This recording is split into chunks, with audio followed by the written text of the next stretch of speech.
Assalamualaikum warahmatullahi wabarakatuh. Perkenalkan, nama saya Raka Bayu Prasianto. Di sini saya akan menjelaskan mengenai bab ke-10. Oke. Kita di sini dalam kesempatan ini kita akan membahas topik yang cukup penting, khususnya dalam dunia teknologi informasi, yaitu kualitas dan integrasi data. Kenapa sih topik ini bisa jadi penting? Menurut penelitian Friedman dan C. Smith, 40% proyek bisnis itu gagal hanya karena kualitas data yang buruk. Bahkan kerugian ekonomi yang disebabkan data buruk mencapai triliunan dolar setiap tahunnya. Di sini kenapa si kualitas dan integritas itu menjadi faktor penting gitu? Karena proyek itu hampir 40% bergantung dari kualitas dan integrasi data. Menurut si Friedman dan Smith. Jadi memahami bagaimana mengelola data dengan baik bukan hanya penting tapi wajib gitu untuk keberhasilan sistem informasi modern zaman sekarang gitu. Langsung pada video kali ini ada 8 topik yang mungkin saya bahas. Yang pertama itu apa itu tata kelola data. Yang kedua itu pentingnya kualitas data. Ketiga itu karakteristik data berkualitas. Yang keempat itu penyebab data berkualitas buruk. Yang kelima itu cara meningkatkan kualitas data. Lalu yang keenam itu apa itu manajemen data master atau MDM. Yang ketujuh itu 3 pendekatan integrasi data. Yang kedelapan penjelasan proses ETL dalam gudang data. Oke, langsung aja kita masuk ke apa itu sih tata kelola data atau data governance data government mau pemerintah. Oke.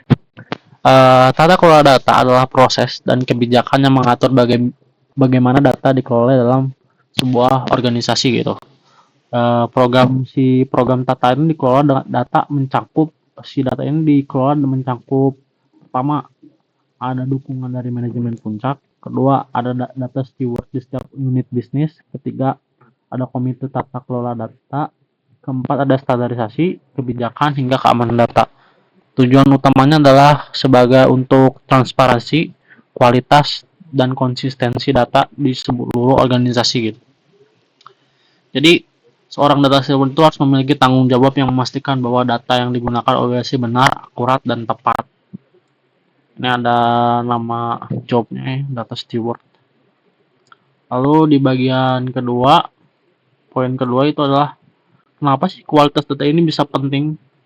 Ada pepatah lama di dunia teknologi informasi bilang gerbet in, gerbet out.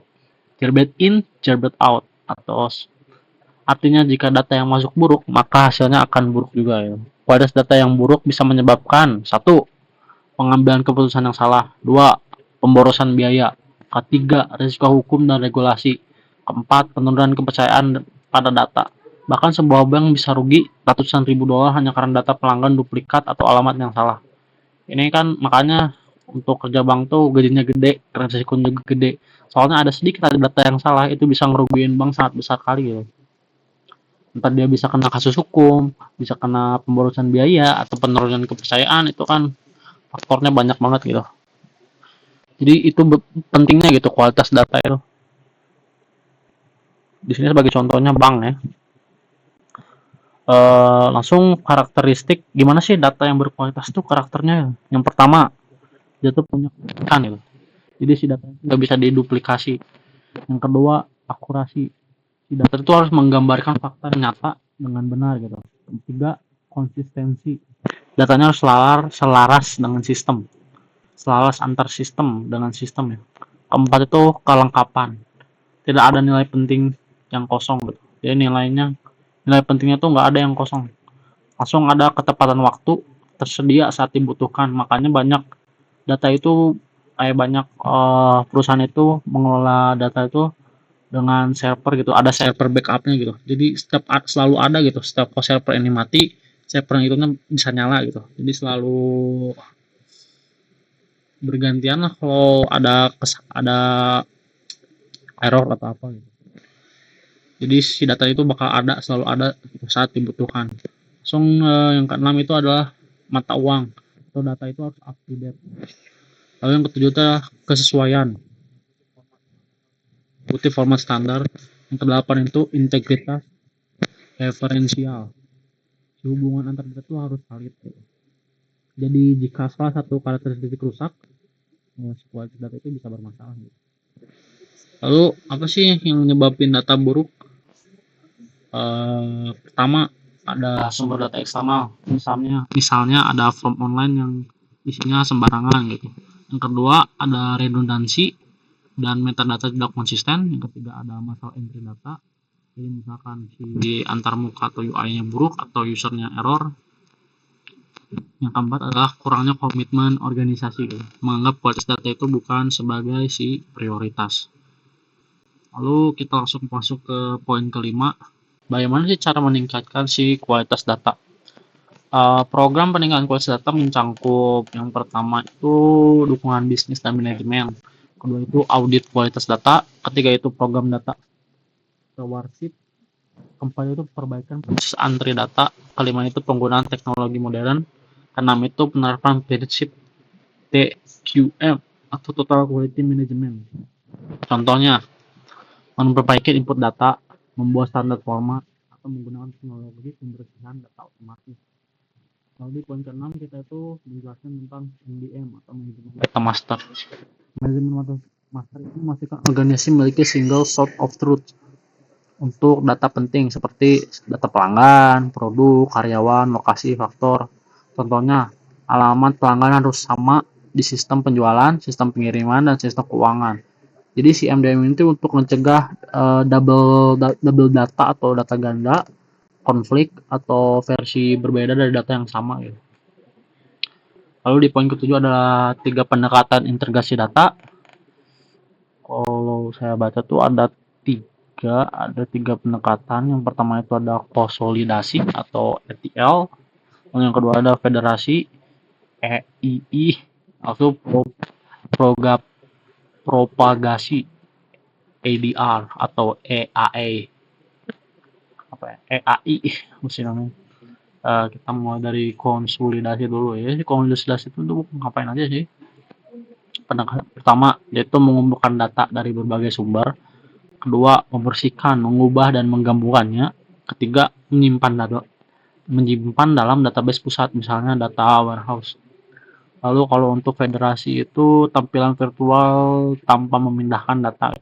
Data real time langsung ditarik dari sumber yang saat dibutuhkan. Ketiga itu adalah perubahan data disebarkan hampir real time biasanya untuk disinkronasi antar sistem.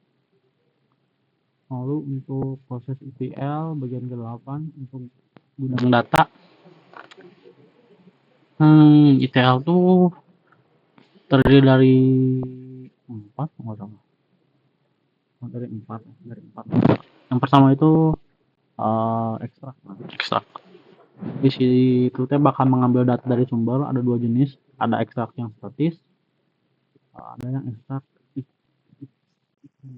incremental.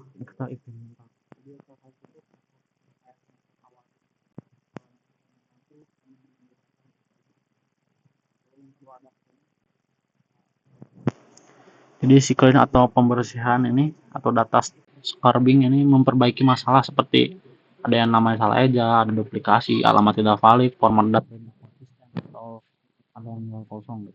Lalu ada transform atau transformasi, mengubah data agar sesuai standar target, misalnya menggabungkan data, menghitung nilai baru, mengubah format, mengatasi inkonsistensi antar sistem gitu. Lalu yang terakhir ada load atau memuat, jadi memindahkan data ke gudang data dan buat indeks untuk mempercepat si query-nya gitu. Nah, kualitas dan integrasi data adalah seperti yang kita tahu adalah fondasi yang penting gitu dalam sistem informasi modern gitu. Jadi tanpa si kualitas data yang baik itu semua aplikasi seberapa canggih pun gitu akan gagal memberikan hasil yang akurat gitu. Jadi penting banget si integrasi data ini deh dengan menerapkan si tata kelola data gitu dan program kualitas data yang tadi disebutkan di atas. Organisasi atau perusahaan itu dapat ngebangun data yang benar-benar dipercaya dan mendukung pengembangan keputusan yang lebih baik gitu.